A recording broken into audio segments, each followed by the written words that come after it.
Muy buenos días a todos. Hoy es jueves, día 28 de mayo.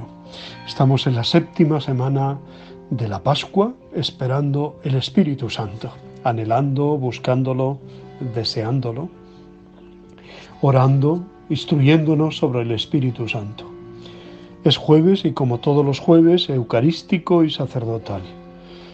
Ambas cosas las instituyó el Señor justamente el día de Jueves Santo, ¿no? Ahí hizo a los apóstoles, les constituyó sacerdotes del pueblo de Dios, obispos enviados del pueblo de Dios a la evangelización, y también instituyó la Eucaristía, ¿no? ¿Cuánto debemos a la Eucaristía? ¿Y cuánto hemos experimentado, por ejemplo, ahora en este tiempo de la pandemia, la necesidad de comulgar, la necesidad de reunirnos en cristiano, de escuchar la palabra de Dios, de alimentarnos en concreto del pan de la vida, ¿no? Y qué bueno es descubrir en nuestra vida el valor del sagrario, ¿eh? Nuestro confidente, nuestro paño de lágrimas, nuestro amigo que nunca falla, el que siempre está, ¿no? La puerta siempre abierta, siempre dispuesto a escucharnos, siempre dispuesto a atendernos. Aquí vengo a repostarme de ti, Señor. Y decimos también que el jueves es vocacional o sacerdotal, porque en este día rogamos especialmente al dueño de la mies que envíe obreros a su mies, que no deje de darnos buenos y santos sacerdotes, que los jóvenes que reciban la llamada de Dios pues estén dispuestos a responderle, que las familias cuiden también de esa vocación nacida en el seno de esas familias, ¿no? Y alentada, por tanto, para seguir más de cerca al Señor.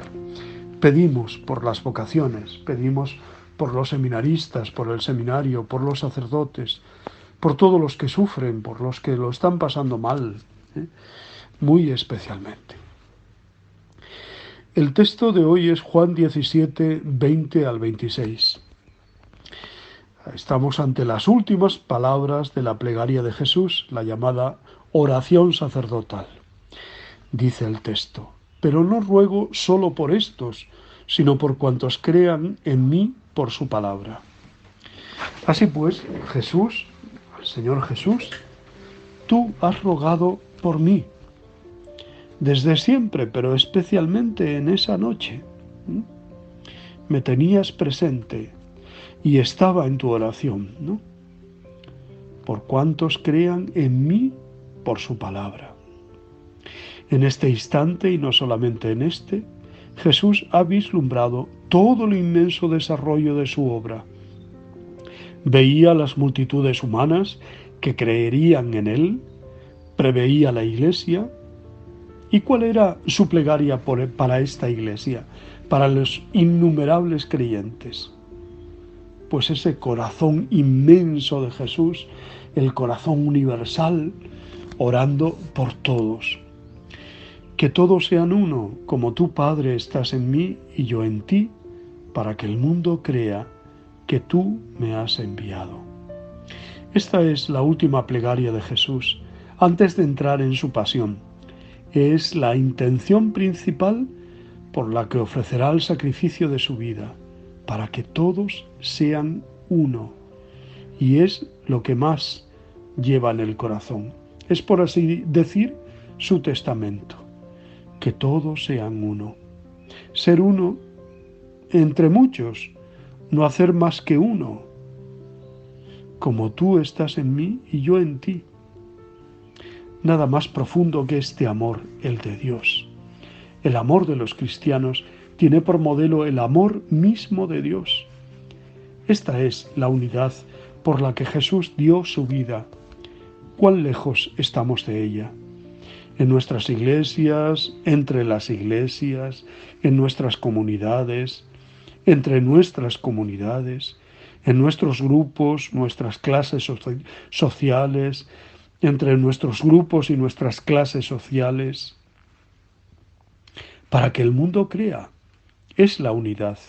Es el amor el que es misionero y el que conduce a la fe. Es la unidad la que evangeliza. Ved cómo se aman. Eso decían de los primeros cristianos, ¿no? Mirad cómo se aman. Debería poder decirse de todos los que tienen fe, de tal manera que esta fe llegará a ser atrayente. Haz que seamos uno, Señor. Esto supone muchas renuncias a nuestras suficiencias, nuestros orgullos, nuestras soberbias, nuestros egoísmos. En mi vida, tal como es, con las personas, tal como son, ¿qué sacrificio estoy dispuesto a hacer con Jesús para que esta plegaria suya se realice? Así conocerá el mundo que tú me enviaste y que los amaste como me amaste a mí. El mundo no te ha conocido, oh Padre, pero yo te conocí. Les di a conocer tu nombre y se lo haré conocer todavía. Palabras inolvidables, ¿no? Participación misteriosa, comunicación por parte de Jesús de todo lo que de bueno tiene, que todo lo que tiene es bueno, lo que mejor tiene, podemos decir, ¿no? En Jesús todo es bueno, es la bondad, es el amor de Dios. Qué profundidad de estas palabras, ¿no? Para que el amor con que tú me has amado esté en ellos y yo en ellos. El amor con que tú me has amado. ¿Eh? Son palabras para masticar, para darse cuenta, ¿no? Con estas palabras se extingue la plegaria de Jesús. Por lo menos en el relato de San Juan, podemos pensar que Jesús mantuvo pensamientos semejantes durante las últimas horas de su vida humana. Podemos pensar que continúa en el cielo esta intercesión. Es la gran cumbre del Evangelio, es la gran buena nueva, el amor mismo de Dios, el amor trinitario con el que el Padre ama al Hijo, el amor absoluto e infinito de Dios, participado a los creyentes. Lo que está trabajando en el corazón de la humanidad es esto, la relación de amor perfecto que une a las personas divinas. La desunión de los cristianos es un escándalo, contradice el designio de Dios y la voluntad de Jesucristo y perjudica la predicación del Evangelio. Así lo afirmaba dolorido el Concilio Vaticano II en su decreto sobre el ecumenismo. Desde entonces se han dado pasos importantes entre la Iglesia Católica y las otras iglesias y comunidades eclesiales cristianas, pero la plena comunión, cuyo icono es la Trinidad, aún está lejos.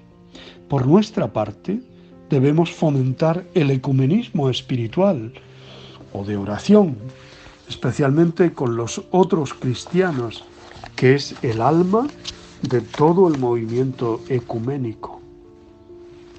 Padre Dios, una vez más, ayúdanos a tratarnos como hermanos, a no caer en las diferencias que nos alejan, sino a buscar las coincidencias que nos unen.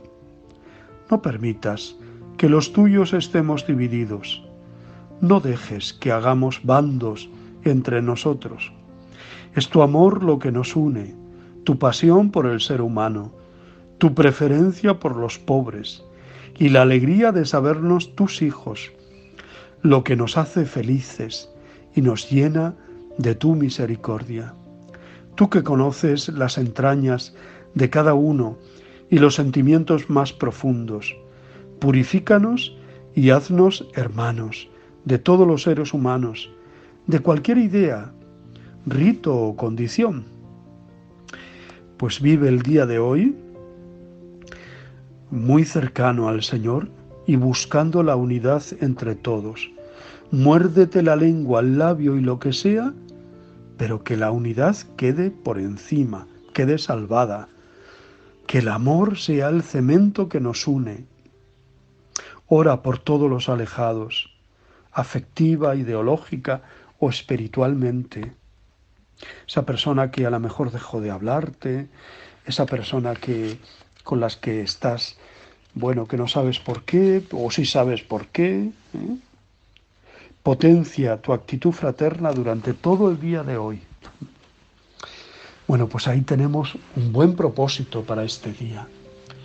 Hoy, el día 28, la Iglesia celebra la memoria de San Germán de París. Buena parte de nuestra información sobre Germán de París procede de San Gregorio de Tours, de Gregorio de Tours. El santo de Tours es San Martín, ¿no? Gregorio de Tours, de los poemas de Venenciano Fortunato y de la Vita Germán, que fue compuesta por el mismo Fortunato. San Germán de París, llamado también Germanus, fue un obispo de París que, canonizado en el año 754, nació en el año 496, cerca de Autun, Saône-et-Loire, y falleció en París el 28 de mayo de 576. Estudió en Avalon y también en Lucy, guiado por su primo Escapilión, quien era sacerdote.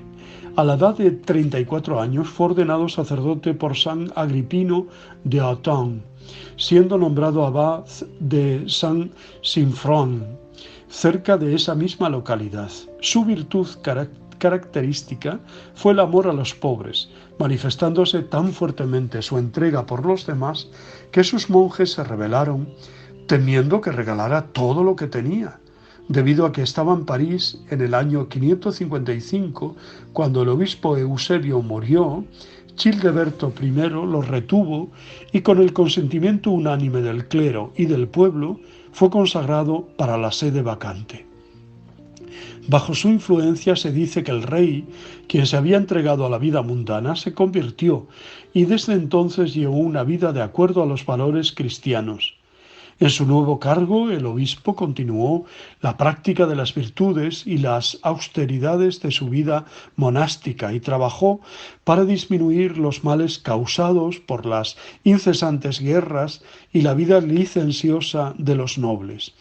Asistió al tercero y cuarto concilios de París en los años 557 y 573 respectivamente, y también al segundo concilio de Tours en el año 566. Convenció al rey de que erradicara las prácticas paganas que aún existían en el país franco y también para que prohibiera los excesos que se llevaban a cabo en la mayoría de las celebraciones cristianas. Poco después del año 540, Childeberto sitió Zaragoza mientras estaba en guerra con el reino visigodo en España. Los habitantes del lugar se habían puesto bajo la protección de San Vicente Mártir.